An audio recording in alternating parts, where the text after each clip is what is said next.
What up, what up? It's your boy Nameless, live in the 614. You know I be everywhere, man. Be all over the place and shit. But what I was about to talk to y'all about today. What's going on? Alright, I was about to talk to y'all about today was, you know, it all started with grind time. I miss grind time, man. I think that shit was probably still the realest league, like, compared to a lot of the shit out today. King of the Dot, the only ones really competing with what they had, you know what I mean? Like, grind time was everywhere, man. It was across the whole nation, United States at least. It was branching out on some international shit, but United States-wise, that shit was everywhere, man. Divisions everywhere. You can go to any city, Battle, Florida, Atlanta, D.C., Cali, and it was all one league. Like, it was like your division was going to war with other divisions type shit. I was always on my own shit, because I'm just that type of nigga, you know what I mean? But let's start from my career, Stainless. Like, my first battle was Stainless when I got on grind time. Shout out to Just One. He put me on and shit. Hollered at one of my peoples hit me up like, yo, we got this league. I was living in, right here where I'm at, I was living in Ohio at the time, but you know, I was born in Syracuse. That's where my family at, so it was like, shit, going back home to go get it popping. So that's what I did. I went out there and battled Stainless, my first battle, you know what I mean? And then that shit went the way that shit went. Right at that same day, I got invited to D.C. Like, yo, come to D.C. and shit, you know what I mean? We like your style. Motherfucking Docs hit me up like, yo, we like your style, come to D.C. He lined me up with the kid Gutter Reds. I went out there and battled Gutter Reds, put that work in, and then I battled him. I went back to the Cuse like a week later and battled him. Real disrespectful. That's my nigga now. I got on some real disrespectful shit. A lot of niggas was like, damn, you ain't even have to go there. You go watch that footage, shit was crazy though, you know what I mean? But like I said, that's my nigga now and shit. It's all battle shit. But I got to pay back in my next battle when I battled Uno Lavos and shit. And shit, he came with this new crazy style. He was just evolving to the Uno Lavos he is now. And I battled him right when he was, you know, coming up and shit. And shit, he said some shit about my pops and shit. I forgot the bar was like something about he pissing on my pops' tombstone and all this shit. I was like, damn, that shit was crazy. But battle rap, you know what I mean? Shit was real. A lot of motherfuckers say I should have punched him in the face and shit, but Uno Lavos is my nigga now, man. So battle shit creates friendships. Then on top of that, who else I fucking battled, man? Right after that, I went to motherfucker. I was on my funny shit, you know what I mean? I battled Uno Lavos, so I was like, let me get another one of these funny kids. Let me get one of those funny kids out of there. And then D-Rec hit me up, like, yo, you want to battle in Texas? I'm like, what? I grew up in Texas. I'm like, hell yeah, I want to battle in Texas. So I went to the H, Houston, shout out to Houston. And I battled Michael White. I was on a vacation out there, like people don't even know. I was going out there on a vacation type shit.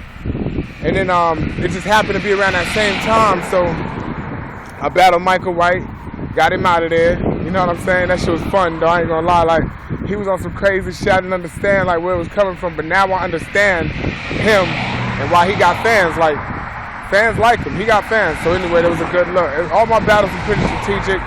That one, a lot of people think I shouldn't have took. My next one, I thought I shouldn't have took with Christian. I was like, man, I told Marathon, the King of the Dot kid, like, yo, I don't even want to battle this dude. Like, everybody that I battled could beat him. You know what I'm saying? But they set me up, they lined me up anyway. Me and Christian in LA at Project Blow, the legendary Project Blow. I got busy on Christian, body, put him in a bag and shit. Done deal. That freestyle shit is what kills a lot of these niggas. Like, most of these battle rappers are straight writers.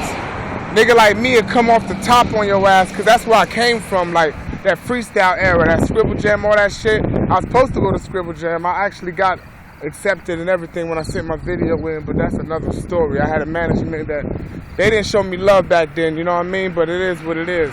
I ain't even gonna trash nobody's name or nothing, but look. After that, after Christian, after I went and got busy on Christian, I got in touch with OD, you know what I'm saying? I was like, D, from A-Hat, Vegas and shit, if y'all don't know. I was like, yo, OD, yo, man, I'm to Vegas. That's what I said. I need to come to Vegas, so we made some arrangements. I ended up in Vegas. I battled Genie. I called for Genie. See, what happened before that, I hit Donnie Minutes online. I was like, yo, Donnie, who do you think that I should battle out of Vegas? Like, who would be a good look for me? He told me Gotti and Genie. I was like, okay. So I was looking for their names, and I actually seen a battle with Gotti and Genie battling each other. So I was like, all right. So Gotti took that battle, but for some reason, I like Genie more, like, for me. I was like, yo, this nigga gonna be a good look for me. This nigga got bars, this nigga crazy with it. He didn't lose, like, he ain't get bodied. It was a real close loss, you know what I'm saying? But, like, anyway, me and Genie got it in classic shit online right now, you know what I mean? Classic shit. Then I was chilling, dropped my album, put music out, got on Pandora, started selling my album on iTunes. Go get it, The Lost Soul, Nameless, The Lost Soul on iTunes, Amazon, all that shit. And then, you know what I mean, I've been grinding, living life, doing what the fuck I gotta do. Got back in the ring with Skrill out of Utica and UBL. Went out there, caught it real nice. To me, it was an easy win.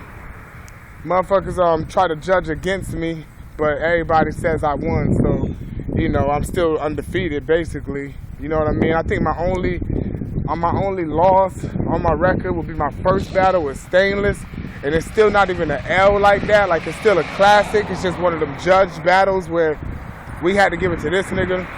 He edged it, whatever. No body bags. I've never been bodied in my life. I never will be. Niggas get bodied. I don't get bodied.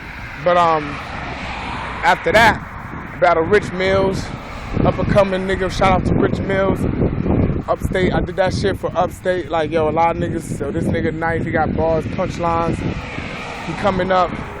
So I had to do it. I had to get in the ring with him. I had to put that work in on him. Shout out to Money and Music and all that shit. Shout out to Albany. Shout out to the whole Upstate. You know what I'm saying? Because if it wasn't for Grind Time, Upstate, Nameless would have never been known. You know what I mean? So shout out to the whole Upstate. Shout out to El Paso, Texas. Because if it wasn't for that town, motherfuckers wouldn't even be trying to pay attention to me from the jump. Like, that town put that battery in my back, man. That shit made me, you know what I mean? The motherfucking fans I got, like, they made it happen. Shout out to my fans, man. Word. At Nameless MC1 on Twitter. 315 Nameless SoundCloud. 315 Nameless YouTube. Make sure you check out my channel, man. This is me behind the scenes on my battle shit. I got more motherfuckers on the list. We're not gonna speak on them now, but Grind Time, man, I miss Grind Time, man. That's basically what this is for. I miss Grind Time. That shit was, to me, that was the league of all leagues, yo. I'm out.